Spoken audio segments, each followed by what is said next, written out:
Mes chers compatriotes, demain 4 avril 2025, nous célébrerons ensemble le 65e anniversaire de l'accession de notre pays à la souveraineté internationale. À toutes et à tous, j'adresse mes chaleureuses félicitations. En ce moment de communion nationale, j'ai une pensée émue pour tous les djambars tombés au champ d'honneur et pour tous les êtres chers qui nous ont quittés. Je compatis également au nom de toute la nation à la souffrance de tous ceux qui luttent contre la maladie ou qui traversent des moments difficiles.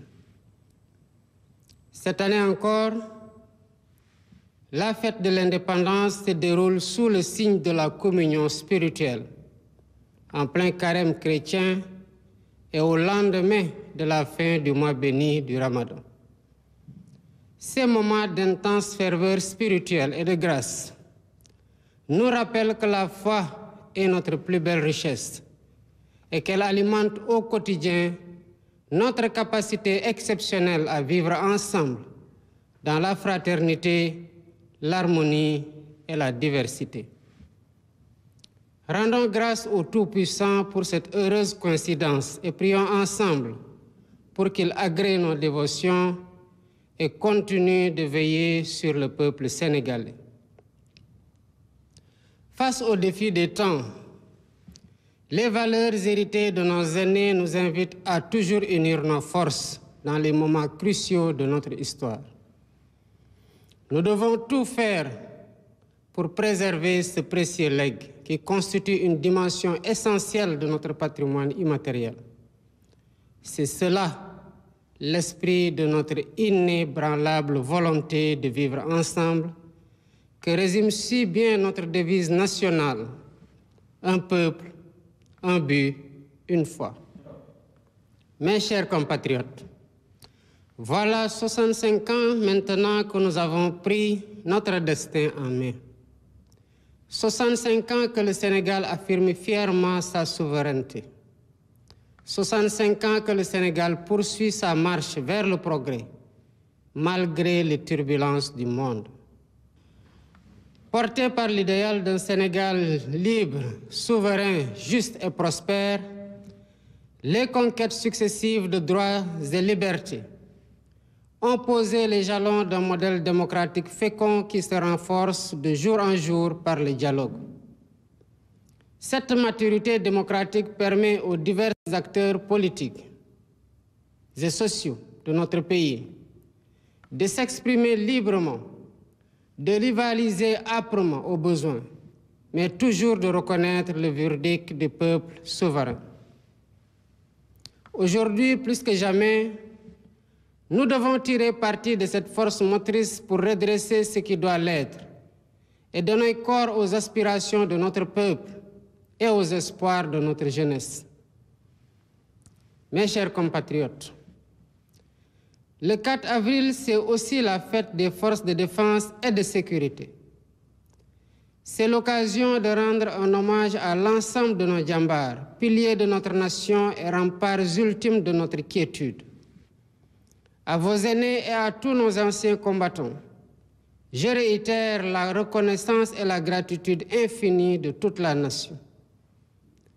Le thème retenu cette année, à savoir vers la souveraineté technologique et industrielle des forces de défense et de sécurité, témoigne de notre ambition collective et du niveau élevé d'exigence que nous nous sommes fixés pour vous accompagner dans votre mission. Chers membres des forces de défense et de sécurité, hommes et femmes de devoir, vous êtes les garants de notre paix et les protecteurs infatigables de notre souveraineté. Vous incarnez avec honneur et abnégation l'essence même du concept armée-nation. Votre présence quotidienne auprès des populations, votre engagement actif pour la sécurité nationale, la lutte contre les catastrophes naturelles et la préservation de nos ressources stratégiques font du Sénégal une nation armée pour mieux prendre en charge son destin. À cet effet, la modernisation technologique et industrielle des moyens logistiques et matériels de nos forces de défense et de sécurité, essentielle à notre souveraineté et à notre sécurité collective, est inscrite au cœur de nos priorités. Mes chers compatriotes, voilà un an déjà que nous avons entrepris de transformer profondément notre pays, en dressant avec rigueur et lucidité un diagnostic sans complaisance de la situation économique. Même si la situation actuelle révèle des défis encore plus grands que nous devons relever, le devoir de vérité constitue le socle de la rupture systémique que nous avons engagée avec détermination et responsabilité. D'ores et déjà, le gouvernement s'est résolument engagé dans un vaste chantier de réformes.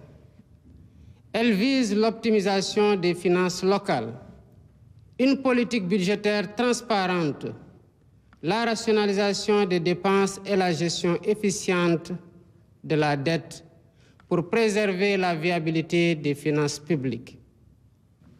Mes chers compatriotes, d'importants efforts ont été consentis pour apurer, pour une période de 4 années, les arriérés dus aux opérateurs agréés pour les semences et pour le matériel agricole pour plus de 80 milliards de francs CFA. Sur un montant de 113 milliards constaté à la fin 2024, une somme de 70 milliards a été décaissée à la fin du mois de mars 2025. Il en est de même du secteur des BTP, où des paiements sur des arriérés de 62 milliards ont été effectués et un montant de 66 milliards est prévu dans la loi de finances initiale 2025. Enfin, l'appurement des rappels, loin d'être exhaustif, a atteint 19 milliards de francs CFA à la fin du mois de mars 2025 pour un effectif bénéficiaire de 9 479 enseignants. Il s'y ajoute des mises en solde concernant 1198 maîtres et professeurs contractuels pour un impact budgétaire annuel de 5 milliards 79.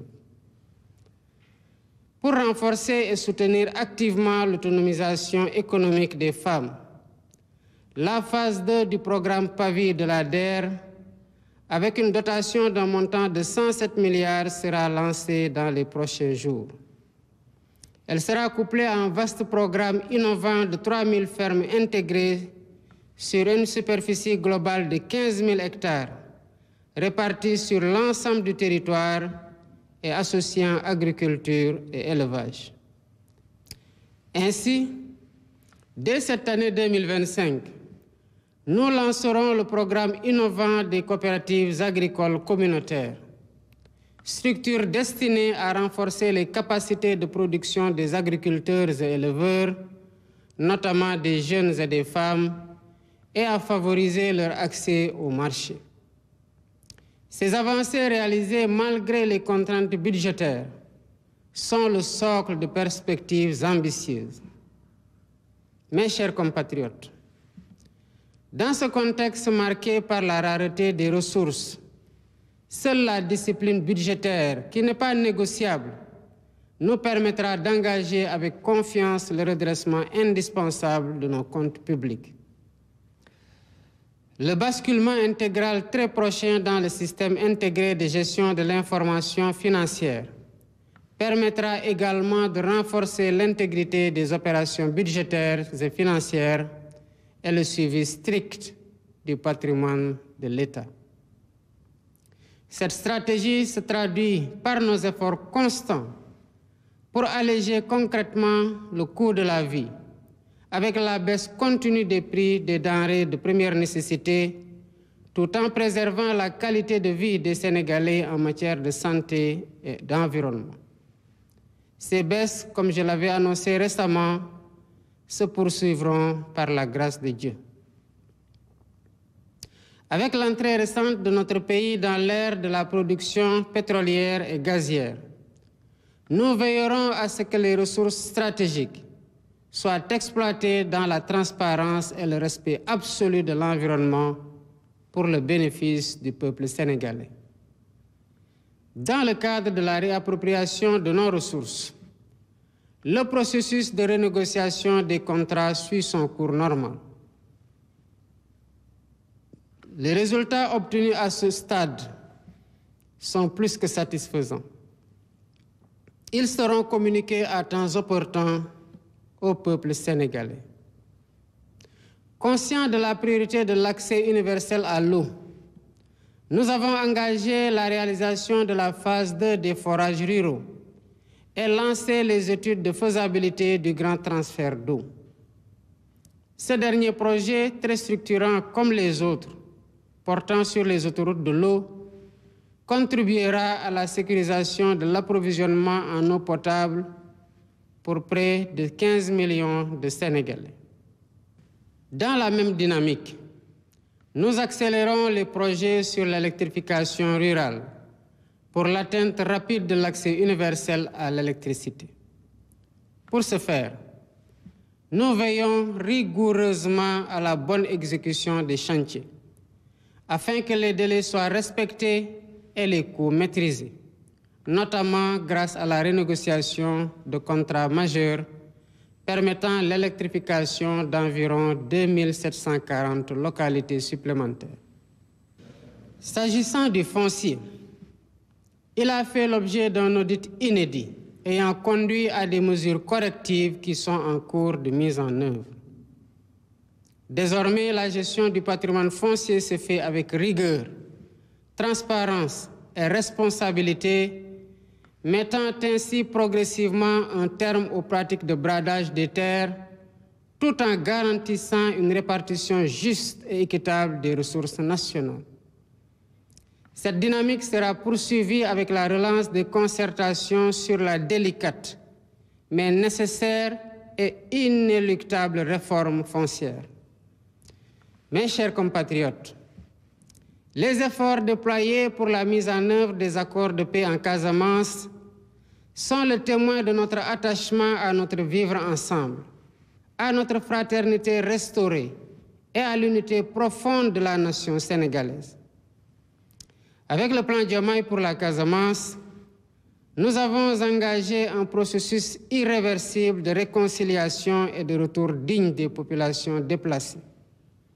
Notre vivre ensemble fondé sur des valeurs cardinales constitue notre trésor commun. C'est pourquoi la cohésion nationale demeure ma seule et unique boussole. Convaincu que la solidité d'une nation se mesure aussi par sa capacité à dialoguer, j'accorde une importance particulière au dialogue social et à la concertation permanente avec toutes les composantes de notre société. C'est pourquoi j'ai récemment instruit le Premier ministre, M. Ousmane Sonko, d'organiser la grande concertation nationale avec les partenaires sociaux, avec les autorités religieuses et coutumières, la société civile, le secteur privé et l'ensemble des forces vives de la nation. Nous poursuivons sans relâche cette démarche participative et inclusive. Ainsi, nous matérialisons notre engagement à garantir une cohésion nationale toujours renforcée, fondement indispensable du Sénégal juste, solidaire et prospère auquel nous aspirons tous. Il me plaît ainsi d'informer le peuple sénégalais que les lois sur la transparence sont finalisées et mises dans le circuit pour leur examen prochain en Conseil des ministres. Par ailleurs, les travaux du comité ad hoc chargé de la mise en œuvre des consensus issus des assises de la justice se poursuivent sereinement. À ce jour, le projet de loi organique relatif à la Cour constitutionnelle, le projet de révision de la Constitution, le projet de loi organique relatif au Conseil supérieur de la magistrature, ainsi que les décrets d'application y afférents, ont été finalisés et transmis pour validation. Les textes consacrant le juge des libertés et de la détention, ainsi que les modifications du Code pénal et du Code de procédure pénale pour ce qui concerne, entre autres, les retours de parquet, suivront bientôt. Dans le sillage des concertations, j'annonce que le thème de la prochaine journée nationale du dialogue portera sur le système politique. Le projet de terme de référence déjà finalisé sera transmis dans les meilleurs délais à toutes les parties prenantes pour amendements et contributions pour une meilleure préparation des travaux. Mes chers compatriotes, l'état des finances publiques de notre pays, tel que révélé par l'audit effectué, nous impose de compter d'abord sur nous-mêmes pour redresser la situation. Nous en sommes bien capables et nous le réussirons avec la mobilisation de toutes et de tous. En effet, l'histoire des nations nous enseigne que le chemin du développement nécessite des sacrifices collectivement consentis afin que des lendemains meilleurs puissent advenir. J'appelle donc chacune et chacun à faire preuve de résilience, de solidarité active et d'engagement patriotique face aux défis nombreux et complexes qui se dressent sur notre chemin. Regarder dans la même direction, celle du proche avenir de nos enfants doit être l'horizon fédérateur de toutes nos énergies. Ensemble, forts de notre unité et de notre détermination, nous bâtirons le Sénégal juste et prospère auquel nous aspirons. Vive le Sénégal souverain, vive l'Afrique unie et debout. Bonne fête de l'indépendance à toutes et à tous. mbokki Sénégal ëllëg ñeenti fan ci weeru avril dinañu génn wane suñu mbégte